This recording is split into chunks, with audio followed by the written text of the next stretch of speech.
Okay, so today, after watching a few of the E39 source videos about Ryan's car and then the Avis Blue M5 that he looked at, I thought something was weird with my navigation. And well, as you can see, this is the look of my navigation unit. DVD is what it says on it. There's my 6-disc CD changer and everything. And well, that was not what the video that Ryan had said or showed with the regular 2000 M5. This usually would be what a 2000 M5 would have, a Mark II. It's a CD-based DVD navigation system. This would be a Mark III. It's still CD-based, and it would be produced after 9 of 2000 to the end of 2002. And then this is the Mark IV unit for model years 2003 and beyond. That is exactly what I have right there. Now let me tell you guys, I have a October of '99 build M5. So this is clearly not normal. And one way to check is that going to the settings screens, and if you look at the top right corner of it, SW software 3163. Well, the 3 stands for Mark III computer. The 1 would just stand for the higher navigation, and then the 63 would stand for the version. This is what my car has. 130. So indeed, I have a Mark IV navigation. The previous owner never told me about this. As you can see, I have the bigger widescreen nav. That was a given, but that's just plug and play. And now I have a Mark IV nav, which is pretty exciting for me.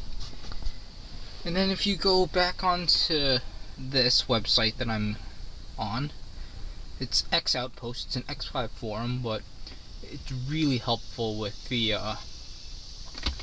with navigation stuff. They have a big navigation database.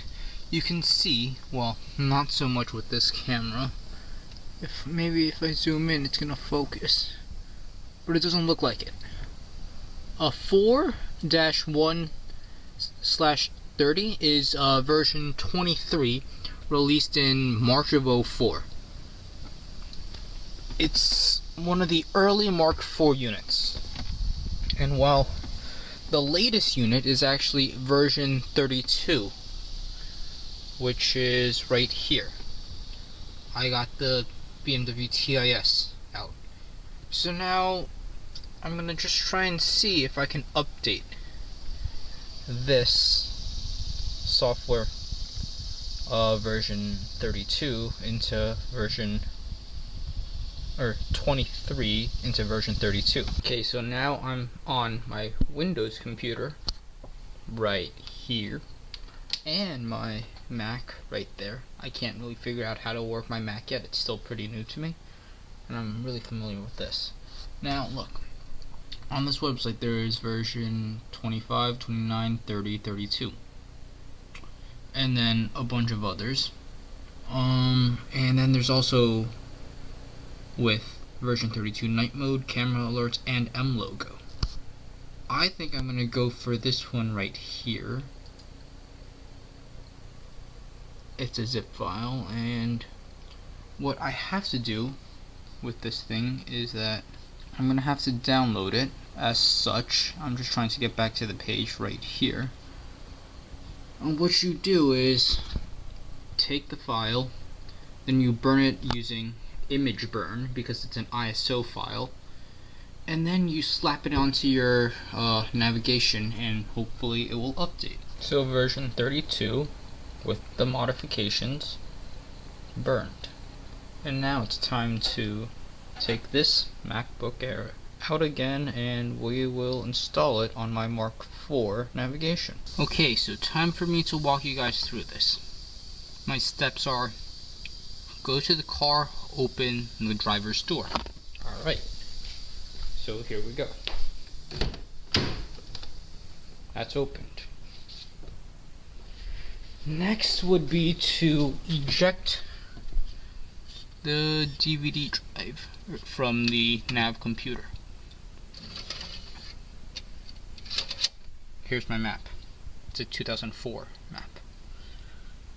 Alright. Next step, switch ignition to position 1 and leave door open. There you go. Position 1. Now it says to install the firmware disk into drive and follow instruction on nav screen. Here's my new disk. It's a CD disk, but since my Mark IV can take both CD and DVDs, that's not a problem. And now follow instructions on nav screen. Here we go. CD-ROM and navigation computer loading software. That's pretty cool. And people say this is going to take about 6 minutes. Nothing's happening. Oh, look. This can take up to 6 minutes. Don't turn off ignition during installation. Program will update. Alright, so I guess it's working. A little description of what I'm doing right now. I've got the car plugged into a battery tender. So this is going to trickle charge my battery. Just in case I use too much battery power while doing this upgrade. I don't think it's going to need much, but it can never be too safe. There you go. Halfway through the process. Language is USA. Language is English. There's an English version and then there's a French version. Female voices. Application software 10.01. That would be version 32. Because once I check the new software, it's going to be Ford-1/00, maybe 01. But yep, still working. Please remove CD and confirm with OK. So now I walk around the back. I removed the CD. They had already ejected it for me. So now I walk back into the front and confirm with OK. System will reboot now. In a few seconds it will start up with your new configuration. Cool. Still beeping at me because the key is an ignition lock. Oh, look at that, an M splash screen. I guess it's a little cooler than just the BMW one. This system, that's your normal accept thing. Oh, look at that, software. 4/1/00. This is version 32 now. Screen is in split screen. Clock is there, date is there, nav volume is there, color set. I like that color. Language, distance in miles, consumption, memo on. I like the memo on. Brightness. I'll just play around with that. Now I can go back to the menu. GPS. No. Oh, oops.